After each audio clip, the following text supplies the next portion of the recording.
So, welcome to Jumbo IS and welcome to our lecture series called Daily News in Shorts. In this lecture series, we cover that day's newspaper in a very short span of time within 20 minutes. All right. Now, today we are going to discuss the newspaper of July 25th, 2024.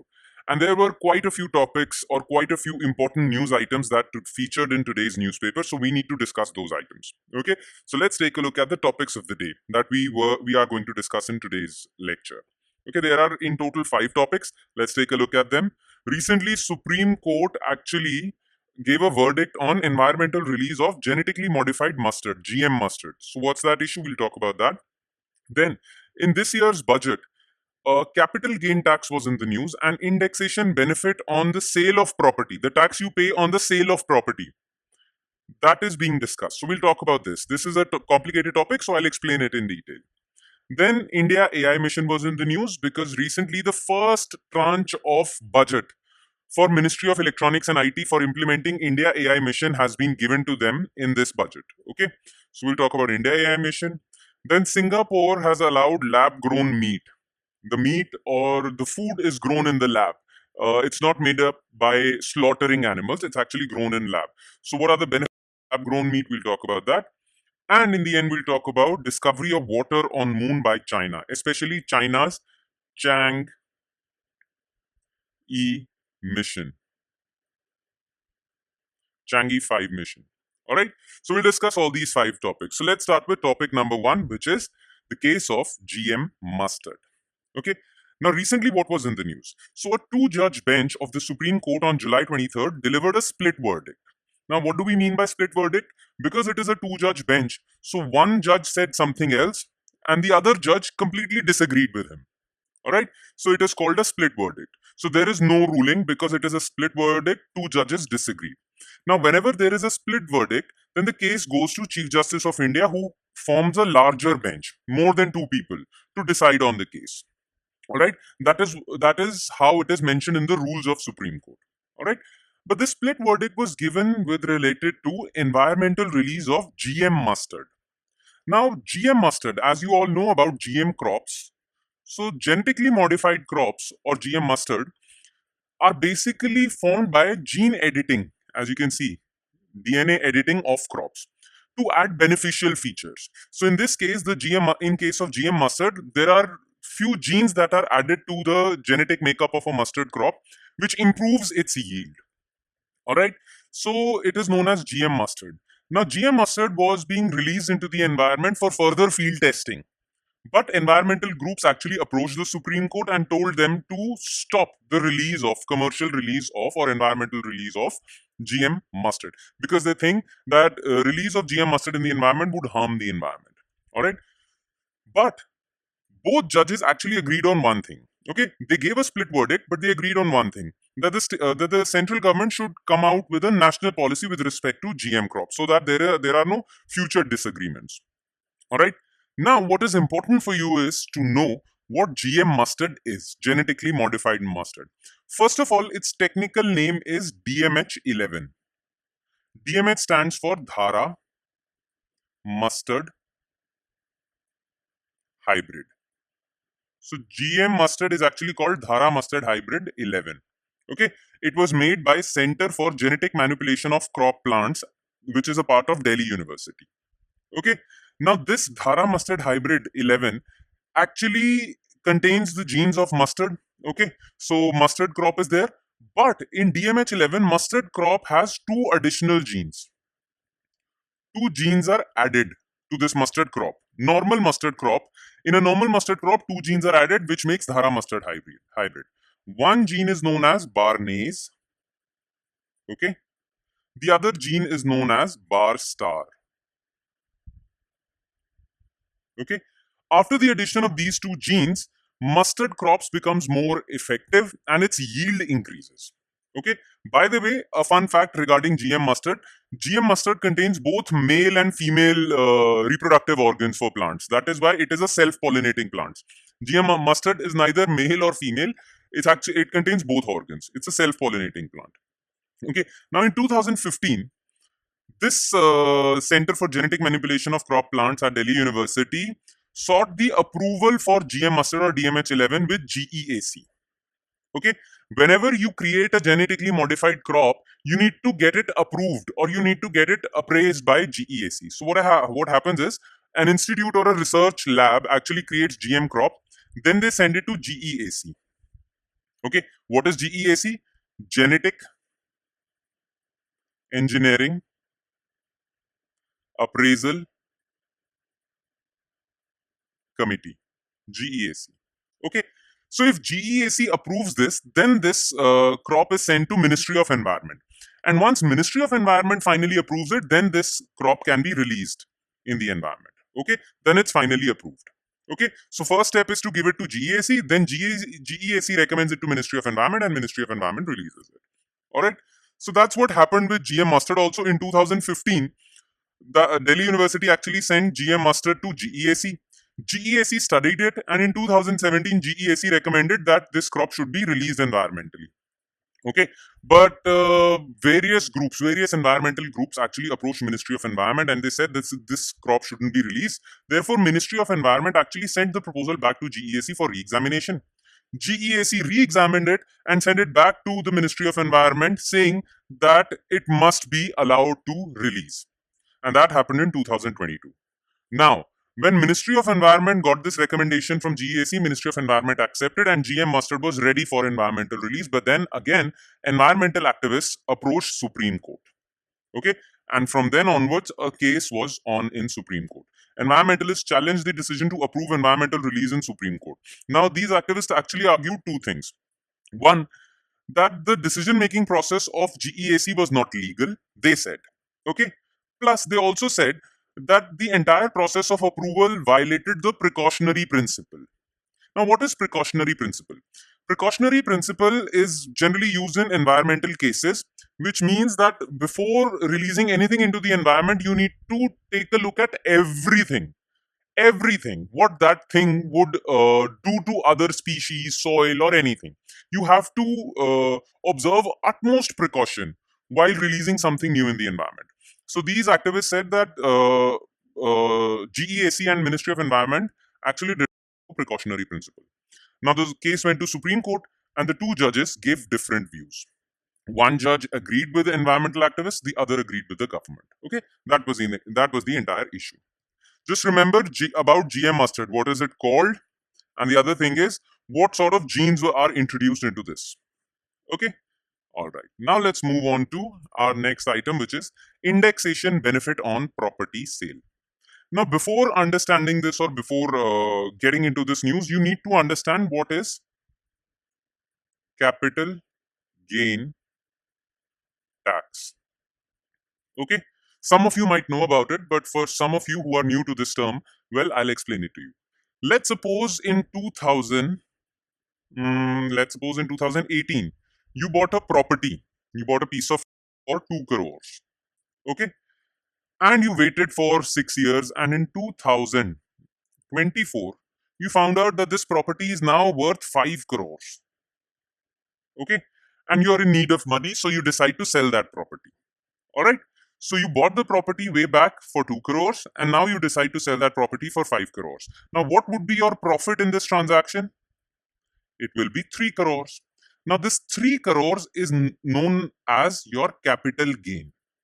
Okay, we don't use the term profit, we use the term capital gain. So when you bought the property for 2 crores and sold it for 5 crores, your capital gain was 3 crores. Now, government actually collects a particular tax on such transactions. Okay, now let's suppose government has levied capital gain tax of 10%. Okay, so if you have bought the property for 2 crores and now you're selling it for 5 crores, then you're gaining 3 crores. Government says that you have to pay me 10% tax on this 3 crores capital gain. Okay, so what is 10% of 3 crores? Well, it is 30 lakhs, right? So you will have to pay 30 lakhs on this transaction as capital gain tax. All right, that's it. That is capital gain tax. Now, there are two types of capital gain tax: short-term capital gain tax and long-term capital gain tax. Okay, so if you bought the property in 2018 and you sold it in 2019 within a short span of time, then short-term capital gain tax would be levied.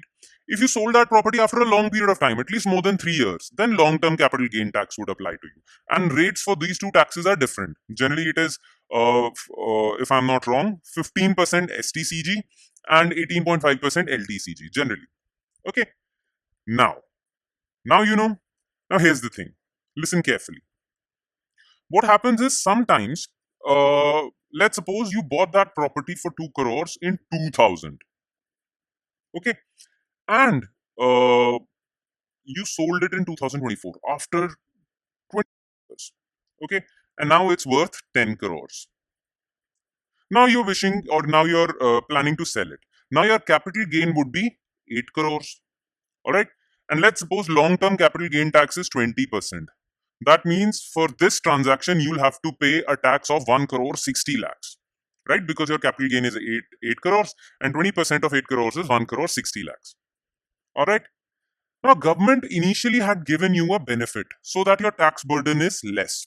And that benefit was called the indexation benefit. Okay, now what was that benefit? Look, let's suppose from 2000 till 2024, the rate of inflation had been 2% per annum, or for 24 years, inflation was, let's suppose, 10%, or let's call it 20%. So for these 24 years, inflation has been 20%. So government assumes that if we adjust the value of the property bought in 2000 as per inflation, so in 2024, this property should have been, what is 20% of 2 crores? It would have been 2 crores 40 lakhs. Right? Now, government will say that your profit is not 8 crores. Initially, 8 crore value was found out by subtracting 2 crores from 10 crores. Now you'll subtract 2.5 crore or 2.4 crore from 10 crore. And on that value, tax shall be levied. Now, this is known as indexation benefit. Okay, inflation adjusted capital gain tax. Now, in the budget of 2024-25, government actually decided to remove this indexation benefit, and because of this, people were not happy. But government said that on the whole, we are reducing the capital gain tax. So we are reducing the capital gain tax, but we are actually removing the benefit of indexation. Okay, that's all. That was the issue, and these are the rates. By the way, capital gain tax is not applicable on property itself. It's applicable on shares, bonds. It's applicable on gold. Okay, and many other assets. Now you can see before real estate, 20% capital gain tax with indexation was levied. Now the government has said that we have reduced the tax to 12.5%, but there will be no benefit of indexation. All right. I hope you understand this. In case still you have any doubts, you are free to ask us those doubts. The comment section below is for that purpose only. You can write your doubts in the comment section below. Okay. Now let's move on to third news item, which is India AI Mission. So why was this in news? The Union Budget 2024-25, the Ministry of Electronics and IT has been allocated 551 crore rupees for India AI Mission. Now, overall, the cost of India AI Mission is 10,000 crores for the next 5 years. So the first installment of that budget has been given to Ministry of Electronics in this year's budget. Okay, 551 crores is the first installment. All right. That is why India AI Mission was in the news. Therefore, we need to know what India AI Mission is all about. So about the mission, the budget, as we have discussed before, is 10,372 crore for the next 5 years. Who will implement this India AI Mission? So it will be implemented by two organizations. India AI Independent Business Division under Digital India Corporation, remember this, and Ministry of Electronics and IT. What is the aim of this mission? Well, to build 10,000 graphics processing unit. So GPUs are known as graphics processing units, GPUs. Okay. Now, GPUs are the hardware used in AI. These are the chips, microchips on which AI programs run. Without these, without GPUs, there is no AI to run. Okay. So, India needs to build a capacity of at least 10,000 GPU so that India is not relying on foreign companies for these chips. Okay. Plus, India aims to develop foundational models which are trained on data produced in Indian languages. And these AI models will help in sectors like health, agriculture, governance. There are other things as well. AI curation units will be established in various government ministries. AI marketplace will be established where you can trade AI models. Okay. The implementation of this AI compute infrastructure, GPUs, will be done through a public-private partnership with 50% viability gap funding. What is viability gap funding? Viability gap funding is that if a private player is incurring losses, government would fill those losses. Government would compensate for those losses because these GPU facilities will be established through public-private partnership. So in case a private partner is running losses, government will compensate for that loss. That is known as viability gap funding. Of 10,372 crore, 4,564 crores are for this only, GPUs only. So GPUs form a big component of this mission. All right. Now let's move forward to next news item, which is lab-grown meat. And why was lab-grown meat in the news? Well, recently Singapore Food Agency had approved in the past that the sale of lab-grown meat product can take place. You can go to a supermarket and buy lab-grown meat. Now, why did Singapore do that? Because basically Singapore is a small city state. It does not have many farmlands. Therefore, Singapore cannot grow its own food. And Singapore is import dependent as far as food is concerned. So therefore, Singapore wanted to become self-reliant, and that is why they are actually going ahead with this phenomena, lab-grown meat, so that they can become self-reliant in this. Now, Singapore was the first country to approve a lab-grown or cultivated meat for commercial sale. They did that in 2022. After that, USA followed. Basically, California of USA. Okay. Now, what is lab-grown meat? So here is what happens in lab-grown meat. Let's suppose Singaporeans want to eat beef. There is no ban on beef there. So they will extract stem cells from cows. Then they will place these stem cells in bioreactors. These bioreactors are nutrient rich. So these cells would be provided with the necessary nutrients and therefore will grow and multiply. Then the muscle cells that would be created out of these cells would join to form myotubes, bigger muscle fibers. Okay. And then they will join further to form tissues and organs. Okay. Now these muscles will then be used for eating. Okay, that's how it's done. So that is why lab-grown meat, the official name for lab-grown meat is cell-cultivated meat. Okay, now what are the benefits for this? It is quite beneficial. If you are going to check out the notes for this lecture, I provide detailed notes for this lecture also. The notes for this lecture are provided on our Telegram channel, and the link to that channel is provided in the comment section below. All right. So in those detailed notes, I've also mentioned a specific point which relates to the benefits of lab-grown meat. So there are a few points you need to remember that lab-grown meat will fight with global warming because greenhouse gas emissions would reduce. Okay. Then food security would be ensured, animal cruelty would be reduced, all that benefits. Okay. So there are a few benefits. Do check out the paragraph on those benefits on our in our notes for this lecture on our Telegram channel. All right. And we'll move on to the last news item. China discovers water on moon. Chinese scientists studying the soil samples of moon brought by Chang'e 5 mission found water molecules in lunar soil. The Chinese scientists studying the lunar soil isolated more than 1,000 mineral clasts. So basically, China had this mission called Chang'e mission. What was the purpose of this Chang'e mission? It was a spacecraft that would land on moon. It would collect soil from moon and bring it back to Earth. So it was basically a sample return mission. So this spacecraft would go drill into the lunar soil, accumulate at least 2 kg of lunar soil and bring it back to Earth for analysis. So where it was brought back, this mission was successful, and Chinese scientists were studying those rock samples or lunar soil samples, and they found a particular mineral in lunar rocks. That mineral is known as unknown lunar mineral, ULM1, and it contained water molecules. So the presence of water on moon is confirmed. Okay. Now about Chang'e mission, well, it is named after a Chinese goddess for moons. It was a sample return mission. The key task was to drill 2 meters beneath the moon's surface, scoop up about 2 kilograms of rocks and other debris to be brought back to Earth. This mission was successful. The launch vehicle for this was Chinese Long March 5 rocket. Launch site was Wenchang Space Center in China. Like we have Satish Dhawan Space Center. All right. And with that, we conclude today's session. Thank you so much for watching, everyone. And I'm sure it added value to your preparation, though it would add more value if you are regular, consistent with this lecture series. So be consistent, be regular, and I'll see you next time with the discussion on July 26 newspaper. Thank you, everyone.